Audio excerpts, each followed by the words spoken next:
21장에 있는 말씀을 볼 건데요.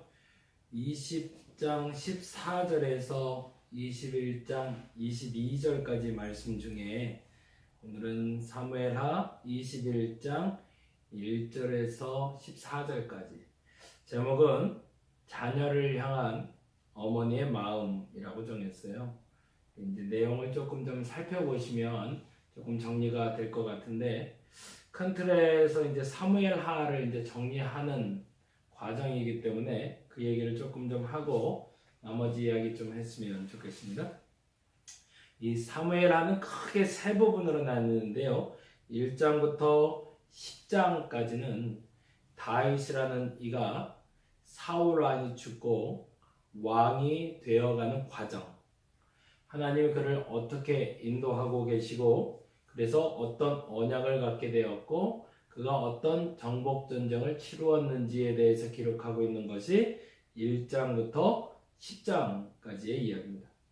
그리고 11장부터 20장까지 이야기는 각종 뭐라 그럴까, 왕이 된 다윗이 왜 자꾸 실수하는지, 왕이면 왕답게 누릴 것은 누리고 취할 것은 취하고 행할 것은 행해야 되는데, 안타깝게도 이 다윗이라는 왕이 왜 실패하고 있는지에 대해서 그리고 있는 게 바로 이 11장에서 20장까지입니다.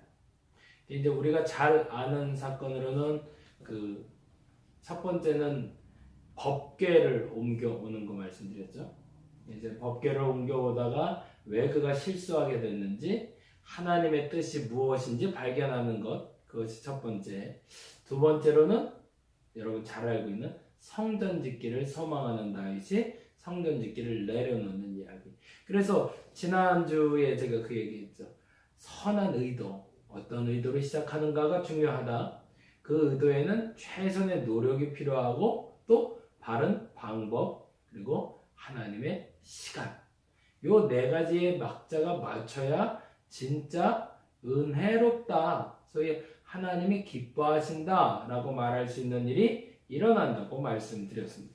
그래서 그게 이제 11장부터 20장까지인데, 그 절정기에 이른 사건, 이게 이제 잘 되는 거에 대한 이야기가 이제 법궤 사건과 그리고 성막 짓는, 성막에서 성소로 넘어가는 과정이었다면, 이제 그 다음 밧세바 사건을 통해서는 절정기의 악, 사람이 한번 악해지면 얼마나 악해질 수 있는가를 그리고 있는 것이 바로 밧세바 사건이었습니다. 그래서 혹자들은 그렇게 얘기합니다. 이 밧세바 사건을 통해서 다윗이 십계명 전체를 다 어겼다. 하나님을 영원하게 만났고 하나님 이름을 더럽혔고 간음죄에 부모 공경하지 못한 이런 모든 10가지의 모든 십계명들을 완전히 무너뜨린 것이 밧세바 사건이었다라고 이야기하기도 합니다. 그래서 1장부터 10장까지는 다윗이 어떻게 왕이 되어갔는지, 그래서 그 왕으로서의 그 최고 절정기가 무엇인지를 설명하고 있었다면, 11장부터 20장까지는 왜 다윗이 무너지고 있는지를 설명하고 있고, 마지막 21장부터 24장까지, 정확히는 21, 22, 23, 24 두 개로 나뉘는데, 21, 22는 전반기에 다윗이 치리하던 때에 일어난 일, 23, 24장은 후반기에 다윗이 치리할 때 일어난 일에 대해서 기록하고 있습니다. 그래서 혹자들의 이야기, 학자들의 이야기로는 이 21장부터 이 24장까지를 부록현이라고 불러요. 이제 성경에 대한 큰 틀이죠. 사무엘하는 그렇구나, 1장부터 10장까지는 다윗이 왕이 되는 과정, 11장부터 20장까지는 뭐라? 다윗이 자꾸 죄를 짓는 과정, 무너지는 과정, 21부터 24는 부록이구나. 그 중에 전반기에 일어났던 중요한 사건이 하나가 기록되고, 23장, 24장에는 또 후반기에 있었던 사건이 기록되는데, 21장, 22장엔 사울 왕과 요나단이 죽던 때에 있었던, 그러나 사울 때에 해결되지 않은 한 시대가 끝나고 한 시대가 넘어가기 위하여 일어난 일에 대해서 그리고 있는 것이 바로 21장, 22장입니다. 그 중에 오늘은 21장 이야기를 좀 함께 보려고 합니다. 사무엘하 21장을 잠깐 볼까요? 자, 같이 한번 보겠습니다. 제가 읽어볼게요. 21장 1절입니다. 다윗의 시대에 해를 거듭하여 3년 기근이 있으므로 다윗이 여호와 앞에 간구하매 여호와께서 이르시되 이는 사울과 피를 흘린 그의 집으로 말미암음이니 그가 기브온 사람을 죽였음이니라 라고 되어 있습니다. 굉장히 충격적인 사건이에요. 보세요. 다윗의 시대에 사울의 시대도 아니라 다윗의 시대인데 왕정이 바뀌고 왕이 사울이 아닌 다윗과 같은 성군이 들어섰는데도 가뭄이 있더라는 거죠. 어떤 사람이 그런 얘기하던데 박근혜 정권 때하고 문재인 정권 때를 비교해서 그런 얘기를 해요. 요즘에 경제 살림이 너무 어렵잖아요. 사실은 그거 우리 인정해요. 최저임금제 도입도 쉽지는 않지만 최저임금이 올라가면 올라갈수록 자영업을 하는 사람들이 지금 위태해요. 사실은 이 문제 때문에 여러 가지 난관에 봉착하고 있습니다. 그래서 엊그제 금요일 날에는 그런 신문도 났던 것 같은데 1만 원 시대, 최저임금 1만 원 시대가 열리기가 쉽지 않을 수도 있겠다. 그만큼 이 리스크가 큰 거죠. 어찌됐든 근데 그것 때문에 이런 비판들이 있어요. 문재인 정권이 들어서면서 경제적으로 살려놓은 게 뭐냐? 더 악화되고 실업률은 증가하고 있고 사람들이 살기 힘들다는 얘기들을 많이 한다 라는 얘기들을 하네요. 뭐 틀린 얘기가 아니라 그건 인정. 근데 중요한 것은 그때만인가? 아니면 박근혜 정권 때였는가? 라는 거죠. 중요한 건 1, 2년 사이에 경제가 그렇게 훅훅 좋아지지 않는다는 거죠. 절대적인 어떤 특별한 아니면 특별한 은혜가 있으면 경제가 확 부흥될 수 있겠지만 지금은 망쳐놓은 것들이 있기 때문에 그걸 다잡는 시간도 필요하고 그리고 이제 시작한 지 얼마 되기 때문에 조금 더 시간이 좀 필요하다는 게 정설이라는 거죠. 사울 시대에 망쳐놓은 세상이 다윗이 들어서자마자 온전해지지는 않더라는 겁니다. 그게 쉬운 게 아니라는 거죠. 근데 심지어 하늘도 안 도와준다는 거예요. 3년 동안 기근을 해요. 때를 이어서 거듭해서 1년 기근, 1년 풍년, 1년 기근, 1년 풍년이면 좀 괜찮겠는데 아니면 풍년 3년, 기근 3년이면 그나마 요셉 때처럼 이 7년 동안 준비하고 7년 흉년을 버텨냈던 것처럼 그렇게 살면 좋겠는데 그게 아니더라는 거예요. 해를 거듭해서 3년 동안 기근이 오니 그 궁핍함이 이를 데가 없더라는 거죠. 그러자 다윗은 이 일을 해결하기 위해서 나가는 방법이 하나님께 기도하는 거였습니다. 하나님 왜 일이 있어요? 그랬더니 이렇게 얘기하시는 거죠. 사울과 피를 흘린 그의 집으로 말미암음이니 그가 기브온 사람을 죽였습니다. 거기다 동그라미를 해볼게요. 기브온 사람이 누굴까요? 어디서 보신 것 같으세요? 그 설명을 2절에 이렇게 합니다. 기브온 사람은 이스라엘 족속이 아니요 그들은 아모리 사람 중에서 남은 자라 이스라엘 족속들이 전에 그들에게 맹세하였거늘 사울이 이스라엘과 유다 족속을 위하여 열심히 있으므로 그들을 죽이고자 하였더라. 이에 왕이 기브온 사람을 불러 그들에게 물으니라. 기브온 여호수아서를 봅니다. 여호수아 9장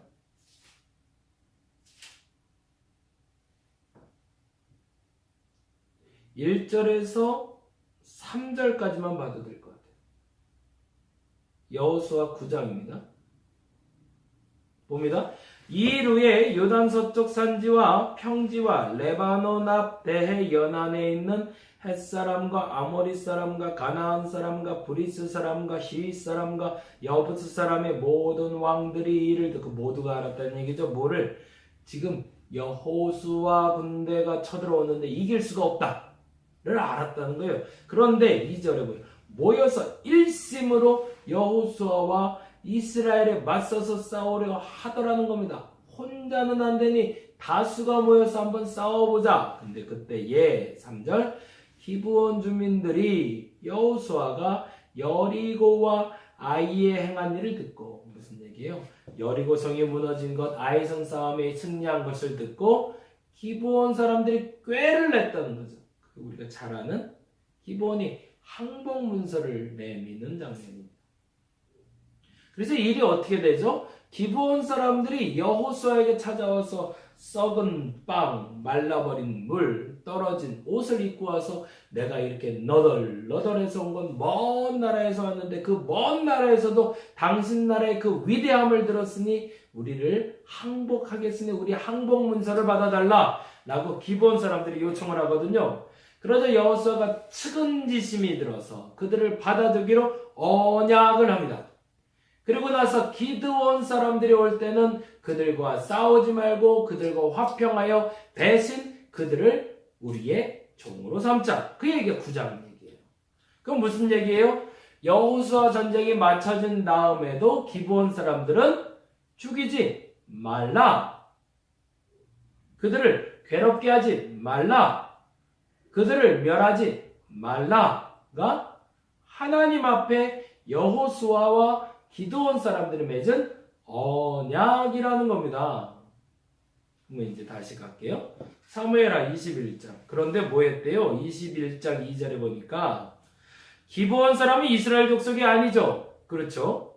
그들은 아모리 사람이죠. 그렇죠.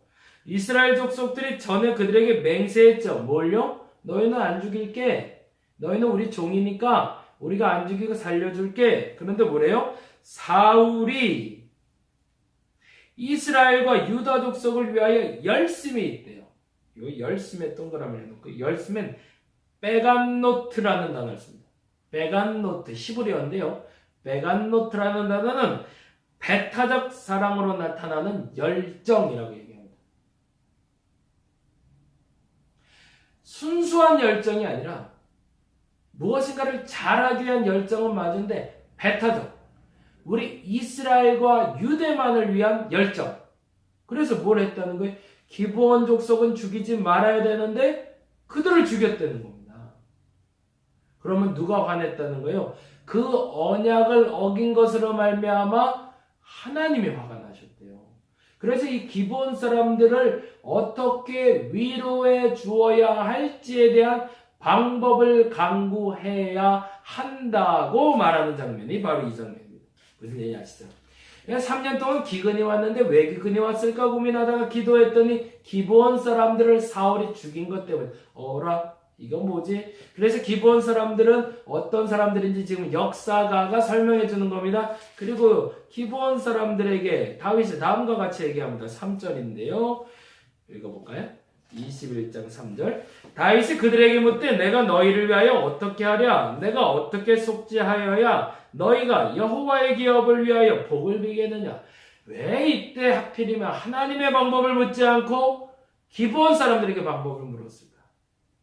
그들과 화해하는 방법은 예수 그리스도, 그때 당시엔 예수 그리스도를 말할 수 없었지만 여호와의 긍휼하심이 있었어야 되는데 여호와의 긍휼하심을 묻는 것이 아니라 기브온 사람들에게 그 원수 갚는 방법을 물어보고 있습니다. 이게 다윗의 잘못된 방법이죠. 그걸 물을 게 아니거든요. 그래서 그 잘못된 결과가 어떻게 나왔는지 보세요. 4절에 보면 이렇게 합니다. 기브온 사람이 그에게 대답하되 사울과 그의 집과 우리 사이의 문제는 은금에 있지 않다. 이건 무슨 말이에요? 다윗이 돈으로 해결하려고 했다는 거죠. 사울과 요나단과의 관계, 그 집안과의 우리의 문제는 그들이 우리를 죽인 거에 대해서는 은금에 있지 않아요. 일본 사람들이 위안부 할머니들에게 행한 일을 돈으로 갚으려고 하는데 돈으로 갚는 게 아니라는 거예요. 세월호 문제가 터졌을 때 세월호를 돈으로 정치가 해결하려고 했더니 정치인들이 말하는 돈으로 해결할 수 있는 게 세월호 사건이 아니라고 얘기하는 거죠. 뭐예요? 은금에 있지 않다는 겁니다. 우리의 원한은 은금에 있지 않습니다. 그리고 이렇게 얘기합니다. 이스라엘 가운데 사람을 죽이는 문제도 우리에게 있지 아니하니이다. 왕이 이르되 너희가 말하는 대로 시행하리라. 이건 아니죠. 그렇다고 그들을 대신 죽여달라고 말하는 게 아니잖아요. 근데 그들은 그의 말대로 그대로 고지고대로 받아듣습니다. 그리고 다음과 같이 얘기하는 거죠. 5절에요. 읽어볼까요? 그들이 왕께 아뢰되 우리를 학살하였고 또 우리를 멸하여 이스라엘 영토에 머물지 못하게 하려고 모해한 사람의 자손 7사람을 우리에게 내어주소서. 여호와께서 택하신 사울의 거울 기브아에서 우리가 그들을 여호와 앞에서 목매어 달겠나이다. 이건 뭐예요? 당신이 은금이 아닌 다른 걸로 보복하게 해준다고? 그래, 그럼 그들 중에 7명 데리고 와. 자손 중에, 왕족 중에 7명 데리고 오면 내가 그들을 목매달아 죽이겠다고. 얼마나 무서운 일이에요. 그래서 내 원한에 대해서, 근데 그 장소가 어디? 사울이 살던 곳, 사울의 땅 기브아에서 우리가 그 모습을 좀 봐야겠다고 얘기하는 거예요. 우리 아이들이 그렇게 죽었으니 너희 아이들도 그렇게 죽는 걸 내가 보면 좀 이 원한이 풀릴 것 같다고. 누구 얘기예요? 하나님이에요? 아니요. 기브온 사람들의 얘기죠. 그 얘기를 다윗이 인정하고 받아들여줍니다. 그리고 이렇게 얘기합니다. 내가 내주리라. 잘한 건가요? 근데 그 와중에 다윗이 요나단은 생각해서 무비보셋의 아이들은 빼고 아이야의 딸 리스바에게서 난 자들, 그리고 사울의 두 아들 알모니와 무비보셋과 사울의 딸 메라백에서 난 자들, 그렇게 해서 5, 7, 그래서 총 7명이 5, 2 해서 7아들을 잡아서 목매달게 합니다. 이게 잘하는 거예요. 제가 그 얘기 하잖아요. 잘못된 시작은 계속 상처는 상처를 낳게 됩니다. 보복은 보복을 하게 됩니다. 그건 돈으로 해결할 수 있는 건 아니에요. 그 상처를 해결할 수 있는 게 돈이 아니라는 거예요. 근데 뭘 하고 있는 거예요?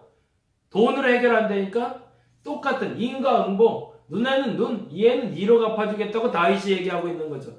물론 그게 율법이었어요. 근데 그 율법이 하나님의 마음이 아니라는 얘기를 지금 하고 있는 겁니다. 그러고 나서 이렇게 얘기해요. 9절 말씀 보니까 그들이 기브온 사람의 손에 넘기는 기브온 사람이 그들을 산 위에서 여호와 앞에 목매어 달며. 하나님 기뻐하셨을까요? 아니죠. 하나님 앞에서 그들을 목맬 때 하나님이 기뻐하셨을까? 아니요. 제 생각엔 아니에요. 그 다음에 이렇게 되어 있습니다. 그들 7사람이 동시에 죽으니 죽은 때는 곡석 빼는 첫날 곧 보리를 베기 시작한 때다 라고 합니다. 이 보리를 베기 시작한 때를 약 유대인들의 역으로 보면 4월경이 됩니다. 그리고 나서 의미 있는 단어가 나와요. 10절인데요. 아야의 딸 리스바가 굵은 배를 가져다가 자기를 위하여 바위 위에 펴고, 곡식 빼기 시작할 때부터 언제라고 그랬죠? 아까 4월. 하늘에서 비가 시체에 쏟아지기까지, 때부터까지, 언제부터 언제까지라고 되어 있는 거잖아요. 곡식 빼기 시작할 때는 4월이고요. 하늘에서 비가 온다는 건 우기를 얘기합니다. 우기는 10월을 얘기합니다. 그럼 보세요. 이제 10절을 보면서 같이 읽을게요. 아야의 딸 리스바가 굵은 배를 가져다가 자기를 위하여 바위 위에 펴고 곡식 빼기 시작할 때부터 하늘에서 비가 시체에 쏟아지기까지 그 시체에 낮에는 공중의 새가 앉지 못하게 하고 밤에는 들짐승이 범하지 못하게 한지라. 그러면 자 계산해 보자고요. 곡식 빼기 시작할 때가 언제? 4월. 그러면 하늘에 비가 내리는 때는 언제? 10월. 그럼 몇 개월이에요? 단순 계산이죠? 6개월. 그동안 뭐 했대요? 아야의 딸 리스바가 뭐 했다는 거예요? 주저앉아 울고 있는 것이 아니라 그 6개월 동안 그 시체가 목매달아 있는 것에 낮에는 새들이 오지 못하게, 그리고 밤에는 짐승들이 가져가지 않게 지켜냈다는 겁니다. 그리고 나서 다음과 같은 일이 있습니다. 14절, 나머지 11, 12, 13절은 나중에. 그리고 나서 이제 사울의 그리고 요나단의 뼈를 모아서 이 7자손의 뼈를 모아서 묻어줬다는 얘기가 11, 12, 13절이고요. 그 다음에 14절에 이렇게 되어 있습니다. 볼까요? 사울과 그의 아들 요나단의 뼈와 함께 베냐민 땅 셀라에서 그의 아버지 기스의 묘에 장사하되 모두 왕의 명령을 따라 행하니라. 그 다음에 있어요. 그 다음에 이거 굉장히 중요해요. 제가 읽을게요. 그 후에야 하나님이 그 땅을 위한 기도를 들으시니라. 아멘. 자, 보세요. 기브온 사람들을 죽인 것 때문에 3년 기근이 왔어요. 근데 그것 때문에 원인을 알았기 때문에 그 문제를 해결하기 위해서 다윗이 하나님께 기도했더니 기브온 사람들 때문이래요. 그래서 기브온 사람들을 불렀어요. 어떻게 하면 너희들을 위로해 줄까? 그랬더니 그들이 얘기하죠. 돈으로 안 돼. 위안부 할머니 얘기 돈으로 안 돼. 세월호 돈으로 안 돼. 우리의 마음을 좀 위로해 줘. 근데 생명의 문제 내가 할 수 없잖아. 당신이 어떻게 할지 알려줘. 그랬더니 다윗이 그러는 거죠. 너희들이 원하는 대로 해줄게. 뭐? 인과 응보. 눈에는 눈, 이에는 이. 너희들 죽었어? 그러면 얘들도 죽일까? 그 얘기를 한 거죠. 그러니까 기본사는 그러면 그렇게 해봐. 화난 김에 이렇게 얘기하는 거죠. 그러자 그 말을 다윗이 들어주고 7명의 아들들을 목매달아 죽였다는 겁니다. 여기까지 여호와 앞에. 그러니까 하나님이 기뻐하셨을까? 아니라는 거죠. 그거 하나님 안 기뻐해요. 그렇게 갚는 거. 그러면 만일에 이게 하나님 뜻이었다면 그들이 목매달아 죽은 그 순간에 하나님이 그 기도를 들으셨어야 돼요. 그렇죠? 왜? 죄의 문제가 해결됐으니까. 상처의 문제가 해결됐으니까. 근데 해결됐냐는 거죠. 안 됐다는 거예요. 그들이 그렇게 가슴 아파서 내 자식이 죽인 게 가슴 아파서 저놈의 자식도 죽여라 라고 해서 죽여봤는데 그 문제가 해결이 안 되더라는 거예요. 근데 언제 해결됐다는 거예요? 4월부터 10월까지 장장 6개월 동안 유대인들은 나무에 달린 자가 있으면 그 다음날은 바로 내리게 돼 있거든요. 근데 그걸 안 내리고 버텨서 6개월 동안 매달아 놓은 그 시체를 바라보는 사람들 중에 아무도 오지 않았는데 유일하게 누구? 아야의 딸 사울의 첫 리스바의 이야기만 전해지는 거죠. 그 리스바가 뭘 했대요? 그 자녀들이 짐승의 먹이가 되지 않게, 새의 먹이가 되지 않게 그 사체의 썩은 냄새가 나는 그 자리에서 6개월 동안 머물며 그들의 시체를 지켜냈다는 거죠. 그리고 나서 무슨 일이 벌어졌대요? 하나님이 그 기도를 들으셨대요. 그러면 이 기도가 응답된 건 뭐예요? 기브온 사람들이 이 리스바의 눈물을 보고 위로받았고 하나님이 이 비록 적군의 비록 원수의 자녀지만 그들의 죽음을 슬퍼하는 그 어머니의 눈물을 보시고 그 기도를 응답하셨다는 거죠. 저와 여러분에게 가슴 아픈 일이 있어요. 그거 없는 사람은 없어요. 억울한 일 있어요. 내 생각 아닌 것 때문에 괴롭힘을 당할 때가 있어요. 말도 안 되는 일 때문에 짜증날 때도 있어요. 말도 안 되는 해코지도 있어요. 근데요, 그 해결 방법은 인과응보가 아니란 얘기입니다. 하나님이 진짜 그 기도를 들으실 땐 이 어머니와 같은 마음이 있을 때 들어주신다는 거예요. 용서의 마음, 사랑의 마음, 그 눈물이 6개월간 머물렀던 그 눈물이 기본의 마음을 녹였고 다윗의 마음도 녹였고 그래서 그 땅의 기근이 해결되게 하셨다는 겁니다. 오늘 그 어머니의 마음을 저와 여러분이 알 수 있기를 간절히 바랍니다.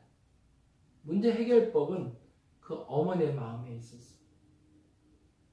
오늘 위로받기 원하시는 분, 상처받았던 분, 속상한 분, 문제 해결 안 되는 분, 하나님께 구하시기 바랍니다. 원인 알려줄 겁니다. 기브온 때문이야. 너 과거의 이죄 때문이야. 알려주실 겁니다. 그 다음에 또 물으시기 바랍니다. 어떻게 해결할까요? 그건 돈으로 안 돼요. 헌금 많이 한다고 되는 게 아니에요. 예배 잘 드린다고 되는 게 아니에요. 위로받아야 돼요. 내가 상처 준 사람이 진짜 위로를 받아야 되고 내 상처가 진짜 위로를 받아야 돼. 그 위로는 어머니의 마음, 보다 적게는 우리 하나님의 마음을 알 때만 비로소 해결이 될 수 있다는 겁니다. 그 아버지의 마음을 내게 달라고 오늘 기도할 수 있는 저와 여러분이 되기를 바랍니다. 그 아버지의 사랑이, 그 사랑이 저와 여러분을 위로하셔서 오늘 그 회복의 역사가, 그 리스바의 눈물과 같은 그 회복의 역사가, 그 기도가 응답되는 그 회복의 역사가 오늘 일어날 줄로 믿습니다. 그 기도의 시간, 그 회복의 시간, 그 위로의 시간이 오늘이기를 간절히 바랍니다. 기도하겠습니다.